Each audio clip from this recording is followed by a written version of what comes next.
I'm sorry, so sorry that I was... The little lady you're hearing was a star at the age of 11, and from that moment on, she became an immediate international favorite, selling some 90 million records, including 8 gold singles. But that was a little over 20 years ago, and what is Brenda Mae Tarpley of Lithonia, Georgia doing today? My co-host Pat Mitchell asked her at her home in Nashville, Tennessee, where she's celebrating her recent country comeback. Miss Brenda Lee.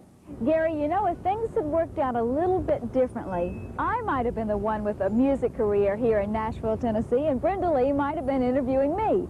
But things didn't work out that way, because you see, she was the one with the talent. No, I wouldn't say that. I just beat you in the talent show we were in. I know. I guess the truth is going to come out, so I have to tell it.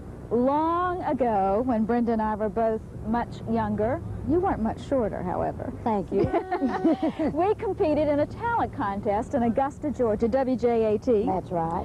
And, well, history already knows the truth. I started singing when I was, my first talent show when I was 3. And we were very, very poor.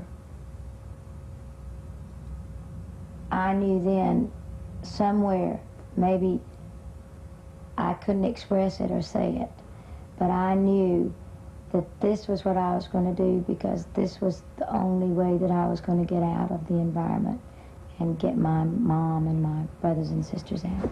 I know money was important, and you were really supporting your family in those early years. When did you first realize that you were making good money, that show business was going to be a lucrative career? Oh, probably last year. I mean, I never knew about money. I knew, you know, of course I was making it and all, but I was under the Jackie Coogan law. Yeah. And all my money, of course, went into the court. And I got an allowance of $5 a week, and I can remember on my 18th birthday, the record company gave me a Super Sports Thunderbird.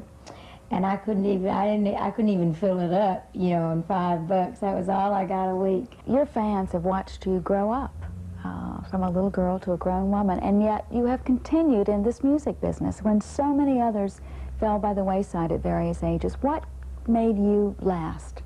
Well, I think during the early years, I had very good people around me, very strict people. I was treated as a person and not as a product.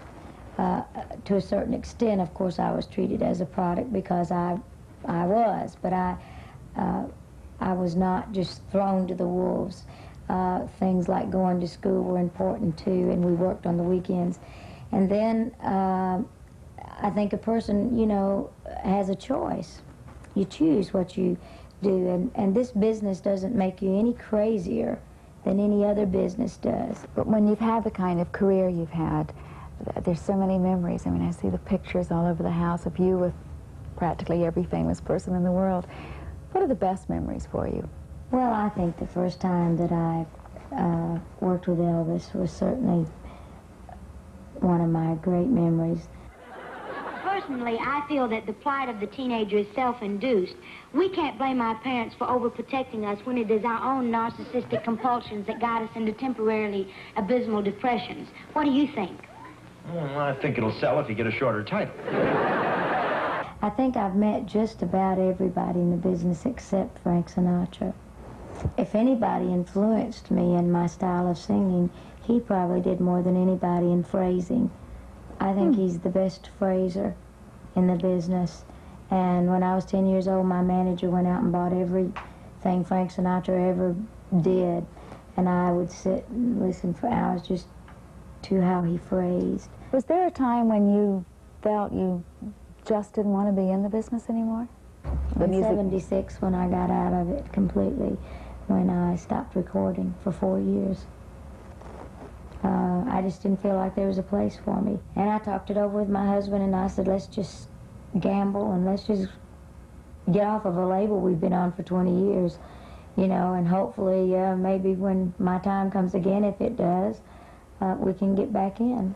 And we started back in 80, and I opened up the 80s in January with a nomination, a Grammy nomination, for Tell Me What It's Like. And I had 3 top 5 records in 1980.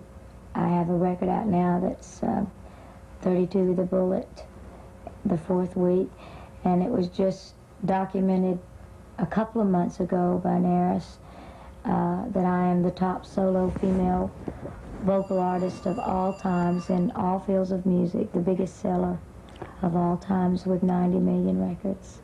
My goodness. So, it's been really good. How did you and Ronnie meet?